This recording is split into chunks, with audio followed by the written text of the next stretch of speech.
하나님의 크신 은총과 평강이 오늘도 살아가는 모든 삶의 자리마다 충만히 임하시기를 기원합니다. 기도하겠습니다. 하나님 아버지, 오늘 또한 한 주의 마지막 날인 토요일을 우리 가운데 허락하시고 특별히 하나님의 말씀 앞에서 한 주를 점검하며 우리의 지나온 시간들을 되돌아볼 수 있는 귀한 시간을 허락하여 주심을 감사합니다. 말씀 속에서 성령 하나님과의 깊은 교제 속에서 우리의 지난 시간들을 돌아보는 귀한 시간이 되게 하시고, 돌아보고 또한 바꿀 것과 회개할 것을 구분케 하시고, 성령이 주시는 생각으로 우리의 삶을 정돈하고 새로운 날을 기대하는 복된 이 아침이 되게 하옵소서. 특별히 내일은 거룩한 주일입니다. 사랑하는 모든 성도들에게 하나님의 전을 사모함과 성도들의 교제의 기쁨을 갈망하고 하나님께 나아가기를 힘쓰는 복된 날이 되어 하나님께 영광이요 우리에게는 큰 평화가 임하는 복된 주일이 되게 하옵소서. 오늘도 말씀을 함께 나눌 때에 그 말씀을 통해 하나님의 기쁨까지도 함께 통달하고 발견하는 귀한 이 아침이 되게 하옵소서. 감사드립니다. 예수님의 이름으로 기도하옵나이다. 아멘. 오늘 우리가 함께 나눌 하나님의 말씀은 사무엘하 24장 1절부터 17절까지의 말씀입니다. 사무엘하 24장 1절로 17절 읽겠습니다. 여호와께서 다시 이스라엘을 향하여 진노하사 그들을 치시려고 다윗을 격동시키사 가서 이스라엘과 유다의 인구를 조사하라 하신지라. 이에 왕이 그 곁에 있는 군사령관 요압에게 이르되 너는 이스라엘 모든 지파 가운데로 다니며 이제 단에서부터 브엘세바까지 인구를 조사하여 백성의 수를 내게 보고하라 하니, 요압이 왕께 아뢰되 이 백성이 얼마든지 왕의 하나님 여호와께서 100배나 더하게 하사 내 주왕의 눈으로 보게 하시기를 원하나이다. 그런데 내 주왕은 어찌하여 이런 일을 기뻐하시나이까 하되, 왕의 명령이 요압과 군대 사령관들을 재촉한지라. 요압과 사령관들이 이스라엘 인구를 조사하려고 왕 앞에서 물러나 요단을 건너 갓 골짜기 가운데 성읍 아루엘 오른쪽 곧 야셀 맞은쪽에 이르러 장막을 치고 길르앗에 이르고 닷딤 호시 땅에 이르고 또 다냐 안에 이르러서는 시돈으로 돌아 두루 경관성에 이르고 시윗 사람과 가나안 사람의 모든 성읍에 이르고 유다 남쪽으로 나와 브엘세바에 이르니라. 그들 무리가 국내를 두루 돌아 9달 20날 만에 예루살렘에 이르러 요압이 백성의 수를 왕께 보고하니 곧 이스라엘에서 칼을 빼는 담대한 자가 80만 명이요 유다 사람이 50만 명이었더라. 다윗이 백성을 조사한 후에 그의 마음에 자책하고 다윗이 여호와께 아뢰되 내가 이 일을 행함으로 큰 죄를 범하였나이다. 여호와여 이제 간구하옵나니 종의 죄를 사하여 주옵소서. 내가 심히 미련하게 행하였나이다 하니라. 다윗이 아침 일어날 때에 여호와의 말씀이 다윗의 선견자 된 선지자 가세에게 임하여 이르시되 가서 다윗에게 말하기를 여호와께서 이와 같이 말씀하시기를 내가 네게 세 가지를 보이노니 너를 위하여 너는 그 중에서 하나를 택하라. 내가 그것을 네게 행하리라 하셨다 하라 하시니 가시 다윗에게 이르러 아뢰어 이르되 왕의 땅에 7년 기근이 있을 것이니까 혹은 왕이 왕의 원수에게 쫓겨 석 달 동안 그들 앞에서 도망하실 것이니까 혹은 왕의 땅에 사흘 동안 전염병이 있을 것이니까 왕은 생각하여 보고 나를 보내신 이에게 무엇을 대답하게 하소서 하는지라. 다윗이 가세에게 이르되 내가 고통 중에 있도다. 청하건대 여호와께서는 긍휼이 크시니 우리가 여호와의 손에 빠지고 내가 사람의 손에 빠지지 아니하기를 원하노라 하는지라. 이에 여호와께서 그 아침부터 정하신 때까지 전염병을 이스라엘에게 내리시니 단에서부터 부엘세바까지 백성의 죽은 자가 7만 명이라. 천사가 예루살렘을 향하여 그의 손을 들어 멸하려 하더니 여호와께서 이 재앙 내리심을 뉘우치사 백성을 멸하는 천사에게 이르시되 족하다. 이제는 내 손을 거두라 하시니 여호와의 사자가 여부수 사람 아라우나의 타작마당 곁에 있는지라. 다윗이 백성을 치는 천사를 보고 곧 여호와께 아뢰어 이르되 나는 범죄하였고 악을 행하였거니와 이 양무리는 무엇을 행하였나이까. 청하건대 주의 손으로 나와 내 아버지의 집을 치소서 하니라. 오늘 본문은 이렇게 시작이 됩니다. 여호와께서 다시 이스라엘을 향하여 진노하사 그들을 치시려고. 본문을 읽어보면 다윗이 행한 인구조사를 통해 결국은 하나님의 심판이 이스라엘 가운데 임합니다.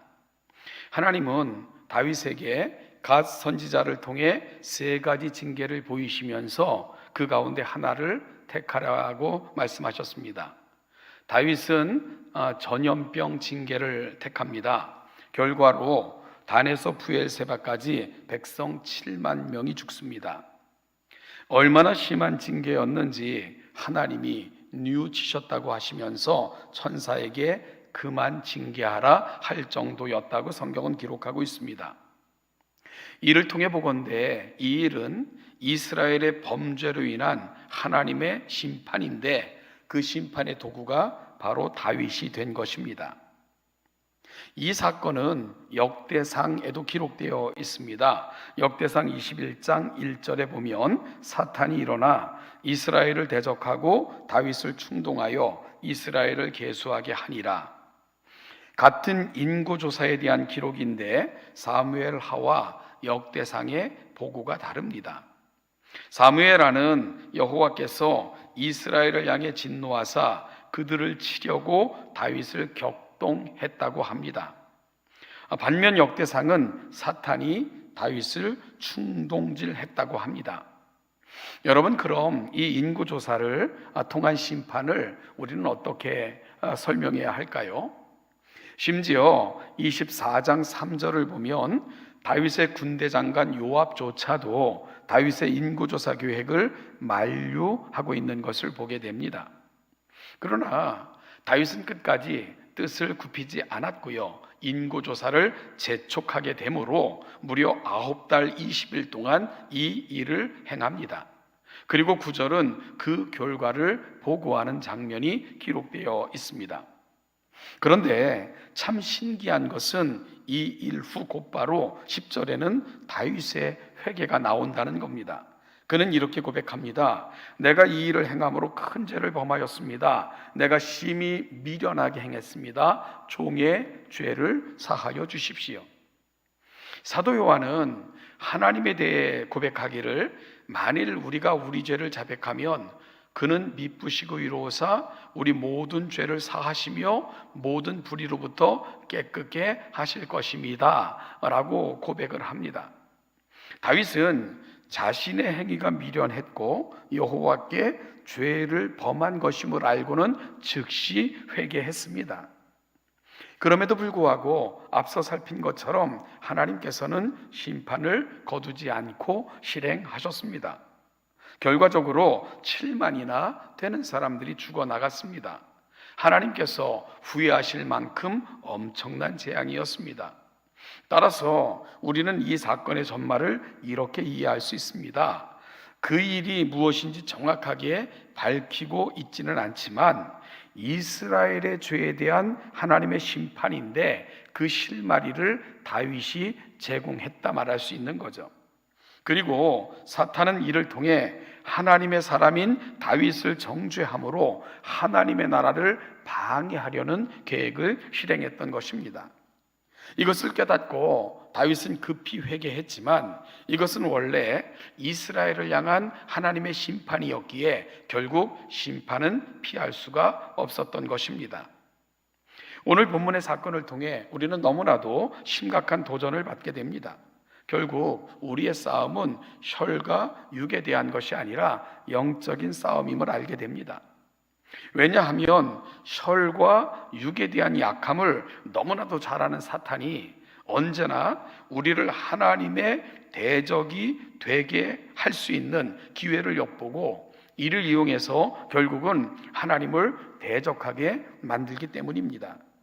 따라서 우리의 육체를 가지고 범죄하든 아니면 사람에게 범죄하든 결국 하나님의 사람들은 하나님 앞에서 내가 죄를 범한 것이라는 그런 인식을 분명하게 갖고 있어야 되고요. 이것을 인식하는 자세가 너무나도 중요하다는 거죠.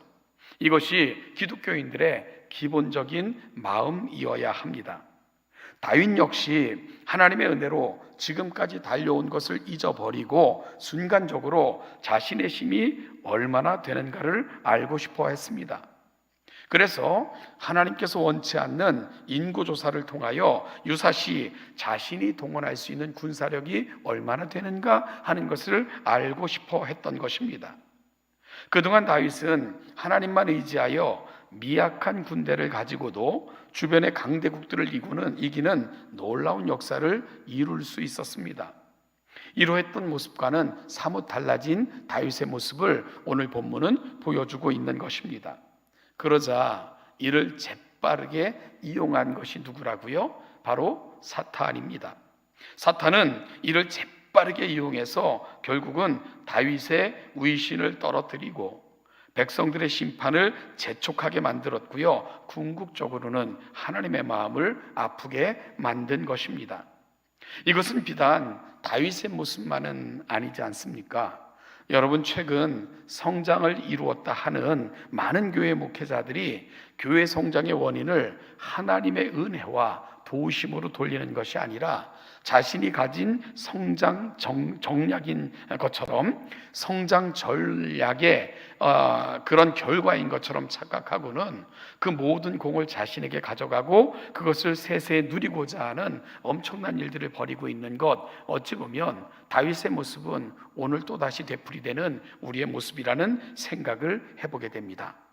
여러분, 따라서 항상 하나님의 은혜로만 살아왔고 살고 있고 살아갈 수 있다는 자백, 고백, 이것이 저와 여러분들에게는 얼마나 중요한가 하는 것을 다윗은 보여주고 있는 것이지요. 우리가 이 사실을 놓치면 결국은 가장 기뻐하는 것은 사탄뿐이기 때문입니다. 또한 백성들은 다윗의 범죄로 수많은 사람들이 죽어나가는 것을 보면서 다윗을 원망했겠지만 사실은요, 이 사건을 통해 이렇게 일하실 수밖에 없는 하나님의 마음이 무엇인가를 헤아릴 수 있어야 했을 것입니다. 하나님의 심판은 그동안 보여주었던 하나님의 뜻을 거스르고 하나님의 기름 부음 받은 자인 다윗을 대적하고 끊임없이 배도와 욕심을 따랐던 이스라엘 백성들에 대한 하나님의 심판이었을 것이라는 것이 오늘 본문을 통해서 추정할 수 있는 그런 부분이기 때문입니다. 따라서 이것은 다윗만이 아니라 모든 이스라엘이 하나님 앞에 회개하며 바로 나아가야 됐던 것입니다. 우리는 늘 어려움이나 시험을 당하면 다른 사람을 원망하거나 다른 사람을 희생양으로 삼아 자신을 정당화하거나 의를 주장하고자 하는 잘못된 습성들이 우리 안에 늘 있습니다. 여러분, 그럴 때는 겸손하게 하나님의 뜻을 구하며 겸손히 하나님께 나아가는 것입니다.